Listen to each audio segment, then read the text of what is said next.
Mr. President, I have never been more optimistic about Africa and about the potential for the United States partnership with Africa than I am today. Every year, I host a conference in my home state of Delaware called Opportunity Africa that brings together Delawareans and Africans, leaders from across our country and from the continent interested in building and strengthening new ties. Every year, it's grown in the participation, in the scope of issues we looked at, and in the number of Delaware businesses interested in the opportunities in this continent of 54 countries. And at this past March's conference, President Clinton delivered the keynote. The hunger to build new relationships between business, government, the faith community, and those in the African diaspora is undeniable. What's required of us is to think anew and dedicate ourselves to building partnerships of mutuality and that last. In this chamber, that will mean passing a reauthorized African Growth and Opportunity Act that does more to encourage and facilitate real two-way trade than the current law, and to take up and pass the bipartisan Power Africa law that will strengthen investment in infrastructure and electricity across the continent. And next week, it means coming together with Africa's government and business leaders to forge new relationships built on mutual respect and the opportunities we share. I urge my colleagues and my friends throughout the business community to seize this opportunity and focus on the bright future it could create. An Africa that trades with us, that can defend itself, that can secure itself, and that empowers its citizens. This is the Africa we seek. And that's an Africa that we in the United States are uniquely suited to help its people build. We've already built a powerful foundation for partnership through our investments in public health and education, clean water, democracy, and good governance.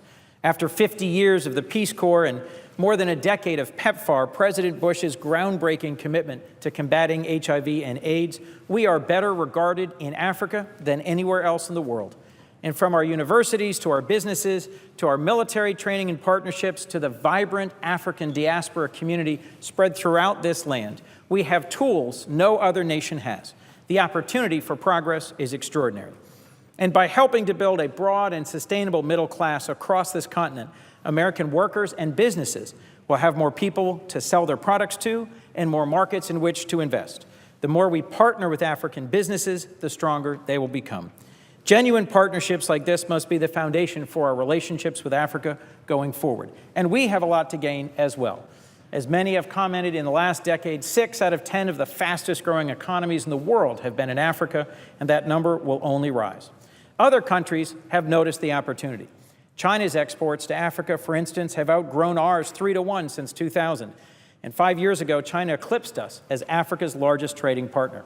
So it's no surprise that since 2000, China's hosted 5 summits with African heads of state.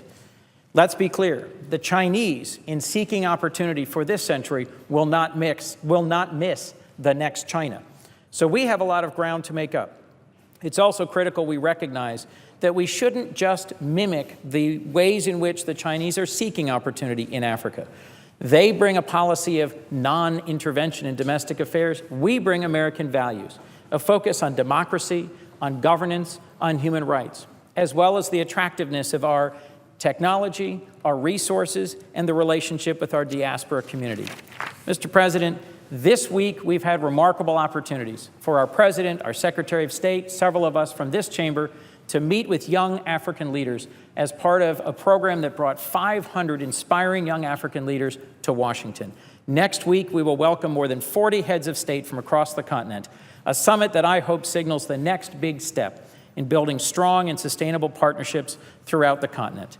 President Obama, leaders from this chamber, leaders from the cabinet, and from across America's corporate community will join together for 3 days to allow us to refocus our efforts on the continent, to seize this moment and to move forward. It's my hope that this chamber, that this Congress will take advantage of the opportunity to enact the African Growth and Opportunity Act on a longer reauthorization and to open it to bipartisan, to truly balance trade, and to pass the bipartisan Power Africa Act to significantly improve our investment in infrastructure. The opportunities are limitless. Mr. President, it is my hope that we will but seize them. Thank you. With that, I yield the floor.